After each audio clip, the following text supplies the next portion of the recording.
Punjab police के एहलकार हैं, ये डॉल्फिन पुलिस के एहलकार हैं, ये आपसे ड्राइविंग लाइसेंस तलब नहीं कर सकते। जब भी हाई कोर्ट की तरफ से कोई ऑर्डर आता है ना, सबसे ज्यादा फायदेमंद पंजाब पुलिस के लिए होता है और इस इदारे की मौज लग जाती है। मेरे अंदाजे में ये फौरन से पहले माफिल अदा करते हैं कि जनाब शुक्र है कि जी पंजाब पुलिस के कोई फायदे की ना हाई कोर्ट ने कोई ऑर्डर किया है। बंदे की सर्विस ही कर देते हैं पंजाब पुलिस वाले। ये जब पकड़ते हैं तो फिर ये कोशिश करते हैं कि बार्गेनिंग करके जनाब इनसे कोई रेट निकालें। किसी से 25,000 वाला तो उसकी बॉडी लैंग्वेज देखते हैं, उसका रहन सहन देखते हैं, उसके वालिद का कारोबार पूछते हैं, जनाब उसके मुताबिक उसे 25,000 रुपया ले लेते हैं। कोई बिजनेसमैन का बंदा पकड़ लिया, बच्चा पकड़ लिया, उसे 50,000 ले लेते हैं। और कोई मजदूर का बच्चा पकड़ लिया जिसको नजर आया कि 2-3 हज़ार रुपये फीस दे रहा है, उस पर पर्चा ठोक देते हैं। मेरे पास एक ट्रैफिक वार्डन वाले ने मुझे वीडियो ऑडियो सुनाई है जो उन्हें हेड ऑफिस से इनके जनाब व्हाट्सएप पर वॉइस रिकॉर्डिंग वसूल हुई है तमाम ट्रैफिक वालों को कि जनाब आपने रोज के पता नहीं 5 के 6 चालान देने हैं, छोटे बच्चों के 4 से 5 FIR भी आपने करवानी है जरूर। अस्सलाम वालेकुम नाज़रीन, न्यू डिजिटल में खुशामदीद। नाज़रीन, इस वक्त जो है बच्चों के ऊपर FIR दी जा चुकी हुई हैं और तकरीबन 5,000 से ज़्यादा तादाद जो है इस वक्त बच्चों की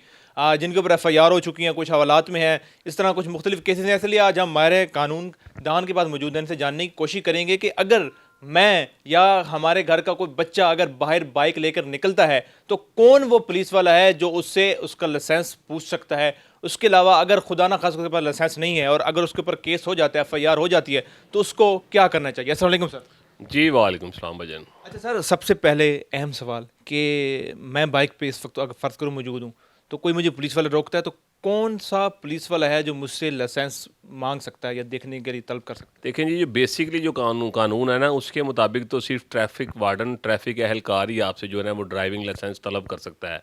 ये जो पंजाब पुलिस के एहलकार हैं, ये डॉल्फिन पुलिस के एहलकार हैं, ये आपसे ड्राइविंग लाइसेंस तलब नहीं कर सकते।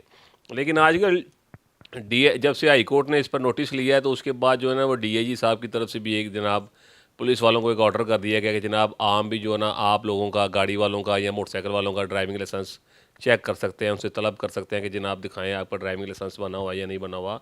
बात ये नहीं है, बात सिर्फ ये है कि जब भी हाई कोर्ट की तरफ से कोई ऑर्डर आता है ना, वो सबसे ज़्यादा फ़ायदेमंद पंजाब पुलिस के लिए होता है और इस इदारे की मौज लग जाती है। मेरे अंदाजे में ये फ़ौरन से पहले माफिल अदा करते हैं कि जनाब शुक्र है कि जी पंजाब पुलिस के कोई फ़ायदे की ना हाई कोर्ट ने कोई ऑर्डर किया है। अब ये जैसे ये ऑर्डर हुआ है, इस पर मेरे पास यकीन जाने कई ऐसे क्लाइंट हैं जिनसे पंजाब पुलिस वालों ने, जिनका बच्चा मोटरसाइकिल चलाते हुए या गाड़ी चलाते हुए कम उम्र बच्चा पकड़ा गया तो जनाब उनसे उन्होंने 50,000 रुपये फ़ीस ली है, 25,000 रुपये फ़ीस ली है और उसको छोड़ दिया गया है। जब वो फ़ीस लेकर अपने बच्चे को छुड़वा लेगा तो मेरे अंदाजे में उसके दिमाग पर, उसके बच्चे के दिमाग पर एक ही बात बैठ जाएगी कि यार 2 नंबरी से हमारा काम चल तो रहा है, हम क्यों ड्राइविंग लाइसेंस बनवाएं। यकीन जाने आप जितने भी ये तहफ़्फ़ुज़ मरकज़ बने हुए हैं यहाँ पर चले जाएं, आपको 95% लोग, गरीब का बच्चा, मज़दूर का बच्चा, दिहाड़ीदार, रिक्शा चलाने वाला या कोई बिल्कुल जो माजूर है, गरीब है, वो ही आपको ड्राइविंग लाइसेंस बनवाने के लिए लाइन में लगा हुआ नज़र आएगा। और लोग बेचारे सुबह तहज्जुद के टाइम आकर खड़े हो जाते हैं तहफ़्फ़ुज़ मरकज़ के बाहर और शाम 6-6, 7-7 बजे तक उनकी बारी नहीं आती। और जिस बंदे का कोई रेफरेंस है या कोई मेरे साथ किसी का ताल्लुक़ है या किसी और पुलिस वाले के साथ ताल्लुक़ है, किसी का वकील से ताल्लुक़ है, किसी का पुलिस वाले से ताल्लुक़ है या किसी का मीडिया वाले से ताल्लुक़ है, वो जनाब लाइन से बगैर ही जाके डायरेक्ट जाता है, अपने डॉक्यूमेंट्स देता है, फ़ीस सबमिट करवाता है और अपना लाइसेंस बनवा लेता है। अच्छा, आपने अभी बात की कि जैसे ही हाई कोर्ट का कोई हुक्म आता है तो मौजें लग जाती हैं। हेलमेट का आया तो ज़ाहिर है हेलमेट महंगे हो गए। वैसे ही अभी अब जब ये FIR हो रही हैं तो वकीलों की भी तो मौजें लगी हुई होंगी। देखें जी, बात यह है कि मौज ये इतना कोई बड़ा ऑफेंस नहीं है, बेलेबल ऑफेंस है, इसकी 2 साल सज़ा है, मौके पर ही ज़मानत हो जाती है। ये फीस क्या है? करते हैं कि इन्होंने अपने टाउट रखे होते हैं पुलिस एहलकारों ने, जो नैब कोड होता है थाने का, उसने किसी न किसी अदालती एहलकार से सेटिंग की होती है। ये वहाँ जाते हैं या थाने के अंदर से जनाब सेटिंग की होती है, थाने के अंदर से मुलजिम को छोड़ देते हैं या सुबह कहते हैं जनाब आपने अदालत में आ जाना है, वहाँ जाके उसकी बेल करवा लेते हैं। वकील तक ये बात पहुँचने ही नहीं देते। ये अदालती एहलकार और पुलिस वालों के साथ इनके आपस में जो ना वो म्यूचुअल अंडरस्टैंडिंग के साथ ये काम करते हैं।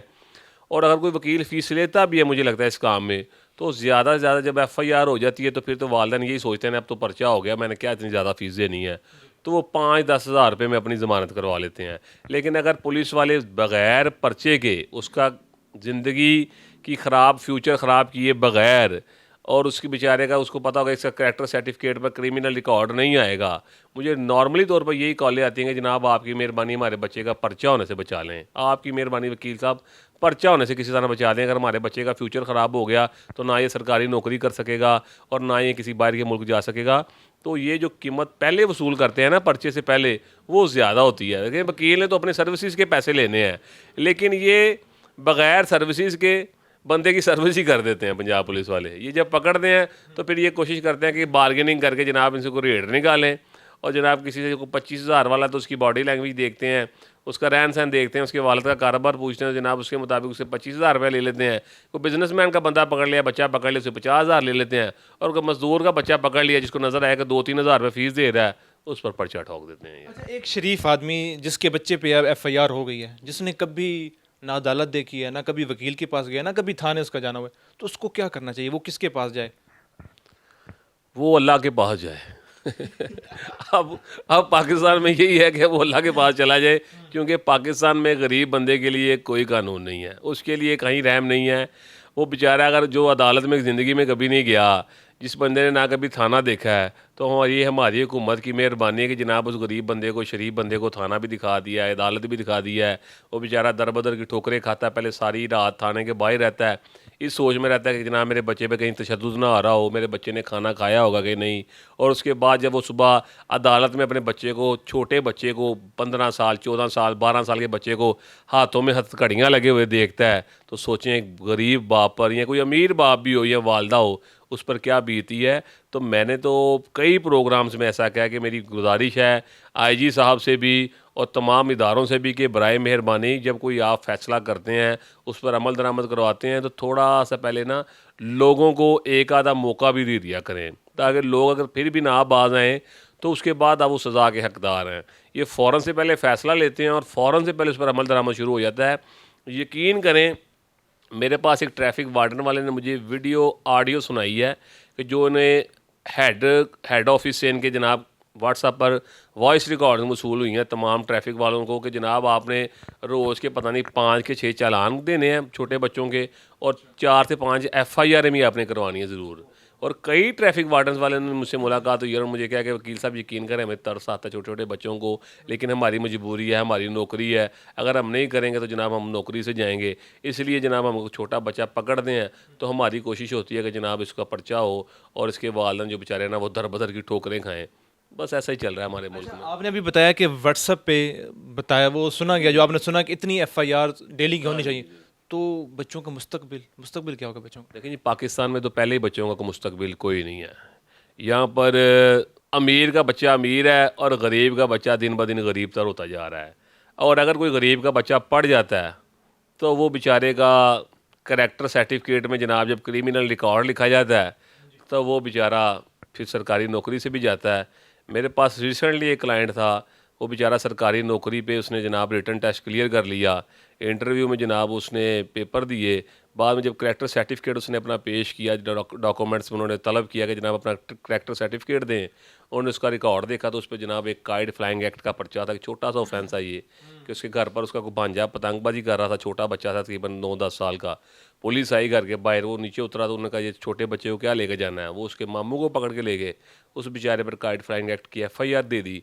2-3 साल बाद बेचारे के माइंड में भी नहीं था, उसने सरकारी नौकरी के लिए अप्लाई करता रहा, उसकी जॉब हो गई, लेकिन जब बेचारे का करैक्टर सर्टिफिकेट देखा गया तो उसमें उसका क्रिमिनल रिकॉर्ड आया तो उस बेचारे को सरकारी नौकरी नहीं दी गई। और आजकल आपको पता है लाखों करोड़ों रुपया इन्होंने इकट्ठा ऐसे काम से कर लिया है, करोड़ों लोग बेचारे लाइनों में लगकर अपना ड्राइविंग लाइसेंस बनवा रहे हैं और जो नहीं बनवा रहा वो गिरफ्तार हो रहा है। और बेचारे लोग अपनी दिहाड़ियाँ छोड़कर पूरा पूरा दिन जो रिक्शा चलाता है, वो बेचारा रिक्शा जिससे किराए पर लिया है वो उसको 400 रुपया रिक्शे का ज़रूर देता है, लेकिन वो बेचारा ड्राइविंग लाइसेंस तहफ़्फ़ुज़ मरकज़ के बाहर खड़ा हुआ है, 2-2 दिन 3-3 दिन हो गए हैं और बेचारे का ड्राइविंग लाइसेंस उसको हासिल नहीं हो रहा। अच्छा, इसका भी कोई हल होगा कि ज़ाहिर है लाइसेंस होना भी ज़रूरी है, अगर आप बाइक चला रहे हैं, गाड़ी चला रहे हैं तो लाइसेंस तो आपके पास हो, तो कोई इसका भी कोई हल होगा कि ज़ाहिर है अब लाइनें लगी हुई हैं, 3-3 दिन लग रहे हैं, तो किस तरह इसको इम्प्लीमेंट करें कि जल्दी लाइसेंस बन जाए? देखिए जी, इन्हें ऑनलाइन सिस्टम कर देना चाहिए। देखें हमारे मोबाइल पर ऐसी हज़ारों ऐप्स हैं कि ऑनलाइन सिस्टम में ही आपका अपना मोबाइल का आप अपना डाटा फ्राहम करें ऑनलाइन सिस्टम पे। आप आईडी कार्ड नंबर लिखें, अपने घर का एड्रेस आपको आईडी कार्ड नंबर पे सारा कुछ मेंशन होता है। उसके मुताबिक जितनी फ़ीस है आप करीबी जाकर किसी भी जो आपका जैज़ कैश है या ईज़ी पैसा अकाउंट है या बैंक अकाउंट से आप ट्रांसफ़र करें पंजाब गवर्नमेंट को, तो आपका ऑनलाइन जो आपको वर्किंग जो है उसका वो जारी कर दिया जाए। ऑनलाइन सिस्टम हो जाएगा तो लोग घर बैठे ही अपना ड्राइविंग लाइसेंस बनवा लेंगे। जज़ाकल्लाह, आपका बहुत बहुत शुक्रिया जी। नाज़रीन, मैं उम्मीद करता हूँ फ़हीम साहब की जो बातें हैं आपको समझ आ चुकी हुई होंगी, और वालिदैन के लिए हमारा पैगाम है कि वो अपने बच्चों को पे कंट्रोल करें, उनको ज़ाहिर है बाइक लेकर बाहर ना जाने दें, क्योंकि सर्द मौसम में जो पुलिस का डंडा है, कानून का डंडा है, इस वक्त गर्म हो चुका हुआ है, और वो गर्म डंडा अगर आपकी कमर पर लगा तो ये जो उसका निशान है सालों साल आपकी कमर पर रहेगा। हमें दीजिए इजाज़त, अल्लाह ने के बाद।